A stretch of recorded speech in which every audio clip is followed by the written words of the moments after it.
Olá, bem-vindos ao nosso programa Análise Diária, onde fazemos a análise dos preços da Bitcoin com o nosso software Wild Horses e dados do mercado agora. O nosso programa tem 5 edições semanais, ele roda diariamente, exceto às sextas e aos domingos. Aos domingos nós temos o especial Altcoins, onde fazemos análise dos pares Ethereum e Litecoin cotados em BTC. Atualmente estamos fazendo também análise do Bitcoin Cash cotado em Tether e provavelmente vamos estar migrando todos eles para os pares BTC para poder fazer essa comparação com uma métrica comum. Vamos então aos gráficos. Antes disso, não se esqueça de assinar o nosso canal e ativar as notificações para ser avisado de novas edições do nosso programa.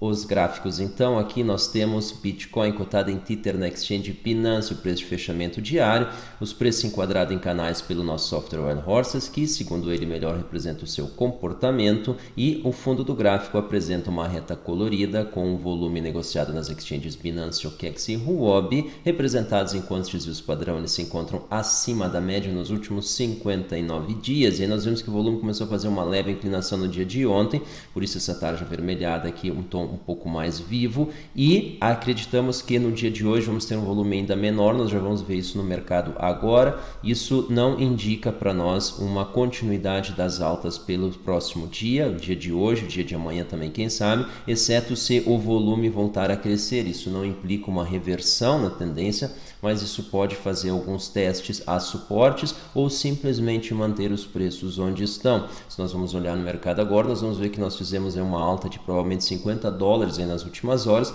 mas essa é uma alta sem volume. Nós acreditamos então que ela não tem uma vida muito longa em função da falta de sustentação de volumes. E historicamente, e nós estamos falando aí nos últimos 3 meses, as altas que tiveram sucesso, elas foram acompanhadas por um aumento de volume. Nós não estamos vendo isso agora, isso não impede que subitamente esse volume apareça, porém isso ainda não aconteceu. Assim sendo, nós não estamos vendo uma perspectiva altista para o dia de hoje. Vamos dar uma olhada então na nossa perspectiva para o final desse dia e a gente vê exatamente isso. 5.147 Tethers é a nossa expectativa para o fechamento desse dia, num intervalo admitido de 5.033 a 5.260 Tethers. A nossa margem de erro ela continua na casa dos 2,3%, então nós estamos aí com uma predição correta de 97,7% do preço de um dia para o outro, o que equivale a 87% da variação dos preços de um dia para o outro, ou seja, os preços estão variando em torno de 2,6% de um dia para o outro e a nossa margem de erro está um pouco menor. Nós vemos aqui que a correlação entre preço e volume vem diminuindo, isso aí é natural em função da estabilidade relativa que os preços vêm apresentando nos últimos dias, onde nós fizemos aí um topo, tivemos um leve recuo no dia de ontem, estamos oscilando aí dentro de uma faixa razoavelmente ampla, intraday, e o volume então tem mantido uma trajetória descendente. Então essa relação ela diminui a correlação média nesse período aí dos últimos 12 dias entre volume e preço. Isso não implica que ele perde a importância, porém ele passa a ser relevante quando nós temos picos de volume. Aí sim ele vai determinar a direção tanto para cima quanto para baixo. Essa é a nossa visão. Vamos dar uma olhada então no mercado agora e a gente começa o giro com Litecoins, blockchain e criptoeconomia. Joey Lubin acredita que Ethereum será santo grau das blockchains. Bom, as blockchains, cada uma tem a sua funcionalidade. Aqui ele comenta que Proof of Stake é melhor em alguns aspectos do que Proof of Work, é mais flexível, etc. Bom, Proof of Work ela tem uma vantagem que é a criptografia. Essa não é a minha opinião, embora eu subscreva ela, é a opinião do Ivan Ontek, excelente analista, excelente comentarista de blockchains, de um ponto de vista de desenvolvedor.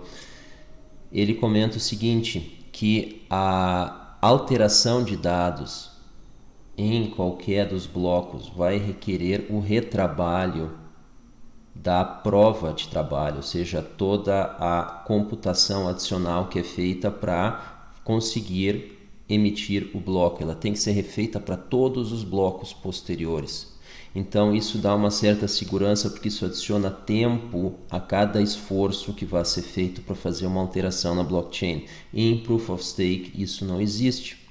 Então, basta a dominância da rede, que pode não ser trivial. Agora, quando tu tem Proof of Work, além da dominância da rede, tu tem que ter toda a criptografia dos blocos que sucederam a alteração refeita, e isso dá uma segurança adicional. Então, em algumas aplicações, o Proof of Work vai ser mais interessante. Por exemplo, aplicações jurídicas. Eu tenho certeza que o pessoal não está muito preocupado com velocidade e desempenho, eles estão preocupados com segurança e solidez daquela informação.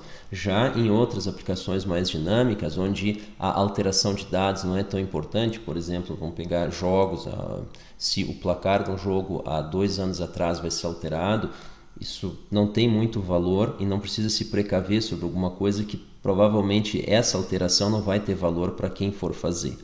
Então, a realidade é diferente, o caso de uso é diferente, então tu ter blockchains com estruturas diferentes, isso faz sentido sim. Então, não faz muito sentido a gente dizer essa blockchain é melhor do que essa, numa maneira geral, mas essa blockchain é melhor do que essa para uma aplicação específica, isso faz todo sentido, é exatamente essa comparação que tem que ser feita. Então, o mercado está começando a descobrir o que é. E aí ele comenta também da EOS, a EOS é uma blockchain que eu gosto muito, em função da experiência que os desenvolvedores da blockchain da iOS tem em aplicações distribuídas. Um grande exemplo disso é o Steemit, que é um produto dos próprios fundadores da iOS. Então, cada um tem as suas virtudes, cada um tem a sua contribuição para dar para a comunidade. E uma coisa que eu concordo com o autor da matéria, e faz todo sentido, é uma crítica às blockchains que são privadas, então Hyperledger, etc. Então isso não faz nenhum sentido, isso é uma extensão da velha, que nem tem a velha economia, a velha política, tem a velha tecnologia, que é o software de licenciamento. Isso aí, eu imaginava que isso tinha morrido nos anos 80, mas nós ainda temos aí empresas dos anos 80 fazendo lançamento em 2020 aí, com tecnologias, com a mentalidade daquela época. É o caso da IBM, né? A famosa International Business Machines, uma empresa que merecia um troféu por ter perdido o mercado global de computadores para absolutamente todos, e agora ela vem tentando aí se colocar num nicho ou no outro, mas não é nada comparado com o que ela já foi e já representou na economia mundial. Vamos dar uma olhada então em CoinMarketCap. Nós temos aí nesse momento um agregador de dados aí valorando o benchmark da Bitcoin em $5.258, Ethereum então 180, recuperando aí um pouco dos preços aí perdidos aí nos últimos dias, Ripple aí mantendo os 35 cents, Litecoin 88, subindo aí, chegou a 83, fazendo uma alta ainda, mas ainda abaixo dos 90, Bitcoin Cash ainda acima dos 300, parabéns, EOS 5.92, tendo uma alta aí nas últimas horas, buscando aí quem sabe os 6, daqui a pouco está merecendo já uma análise, e Binance então fazendo aí uma leve recuperada, aí uma leve correção a partir do fundo, 18.46, mas ainda um pouco longe dos $20, que tem sido um cap aí para o preço dessa moeda. Então nós vemos aí de certa forma uma estabilidade, a exceção do EOS que vem ganhando passo. Isso é muito interessante, vale lembrar, o EOS é uma coin que tem uma função muito específica, ela é uma reserva de recursos dentro da blockchain do EOS. Então, quanto mais EOS tu tem, mais direito à memória storage tu tem dentro da blockchain deles. Então, é essencial isso para o desenvolvimento de aplicações distribuídas nessa blockchain. Em C++, né? C++. Vamos dar uma olhada então em volume, e aí no volume nós temos aí BitMEX 1.4, volume fraco, OKEx 1.3 mantendo o volume aí dos últimos dias, e Binance abaixo de 1 bilhão, então confirma aí o que a gente vinha falando, volume fraco, e isso aí na nossa opinião deve segurar os preços. Falando neles, vamos dar uma olhada agora aqui, Bitcoin dentro do Binance, negociado em Tether. A gente começa com um giro semanal, por quê? Para mostrar exatamente onde é que nós estamos numa perspectiva de fora para dentro, e aí nós vemos aí que o volume dessa semana, nós já estamos aí na metade, passando da metade, então nós provavelmente vamos ficar aí abaixo do volume, não da semana anterior, mas da que antecedeu. Então nós vamos ficar logo abaixo desse volume. Então vai ser uma semana com volume fraco, comparado com a semana anterior, que foi dessa movimentação selvagem que nós tivemos. Essa semana aqui vai uma semana de acomodação, provavelmente um volume aí da ordem, então, praticamente o mesmo valor das semanas que antecederam essa movimentação e está de acordo aí com, não vou dizer o fundo, mas um volume mais baixo que nós tivemos durante essa ascensão gradual, extremamente gradual, que nós tivemos aí nos últimos meses, antes dessa semana aí anterior. Então, essa é a expectativa. Isso pode ser o prenúncio de um retorno? Eu acredito que não, mas isso aí adia os planos de fazer novas altas até os 5.500. Então, a gente tem que aguardar um pouco. Vamos esperar mais uma semana, aquilo que a gente tinha comentado durante a semana anterior. Vamos precisar aí mais 1 ou 2 semanas para aguardar e ver como o mercado reage aos preços. Na nossa opinião, o volume está caindo a uma taxa muito elevada. Nós gostaríamos de ver aí o volume aí um dobro nesse momento do que ele está. Ou seja, nós já teríamos nessa quinta-feira ultrapassado o volume das semanas anteriores. Estaríamos aí subindo com uma taxa inferior à da semana anterior, natural em função da volatilidade que aconteceu na semana anterior, mas o volume ainda estaria bastante forte comparado com o histórico, e não é isso que a gente está vendo. Dentro da perspectiva diária, a gente vê aqui que o intervalo do dia de hoje, por enquanto, está dentro do intervalo do dia anterior, que está abaixo do intervalo e dentro também do intervalo do 3 dias atrás, 2 dias atrás. Então, o que está acontecendo? Nós estamos aí perdendo um pouco volatilidade e a gente pode ver aqui o volume vem caindo. Nós já estamos aí às 9 horas, 10 horas praticamente nesse momento. Estamos aí passando já da metade do dia e não chegamos na metade do volume do dia anterior, que também foi inferior ao volume do dia que o antecedeu. Então, confirma a nossa visão de volume fraco e a fraqueza no volume deve nos manter nos patamares atuais, possivelmente teste em alguns suportes que nós vamos dar uma olhada agora, mas o viés de alta então ele fica adiado. Apesar de nós estar tendo aí alta aí nos últimos dias, né, nessa última hora aí, a gente vê que esse movimento deve estar chegando perto do fim. Essa é a nossa expectativa. Então, quais são os nossos suportes? Nós estamos nesse momento aí operando em 5.233. Então, nós tivemos aí testes no dia de ontem a os 5.150. A gente vê essa linha ali como uma linha importante.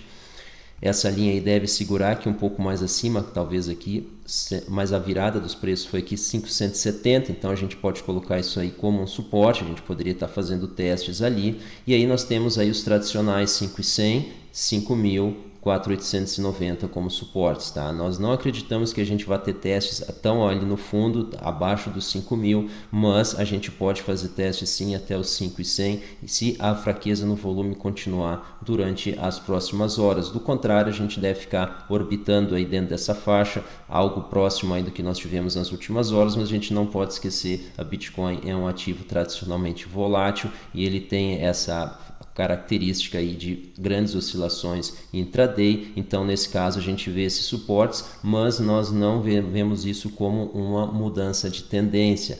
Do contrário, olhando para cima, as altas, nós não acreditamos que essas altas devam continuar, exceto se o volume siga aumentando consistentemente. Então, essa hora que terminou, ela teve mais volume do que a hora anterior. Se as próximas horas continuarem aí com volume em ascensão, aí sim nós podemos, quem sabe, fazer alguns rompimentos aí aos topos e nós vamos estar atualizando isso nos nossos boletins. Então, não se esqueçam de assinar a nossa conta aqui no Twitter e no Twitter e no Telegram, né? @HelloWildHorses, para ficar a par desses boletins também que fazem a complementação dessa nossa análise. Mas nós estamos vendo aqui uma movimentação horizontal para o dia de hoje em função dessa fraqueza de volume, possível teste aí, quem sabe dos 5.100.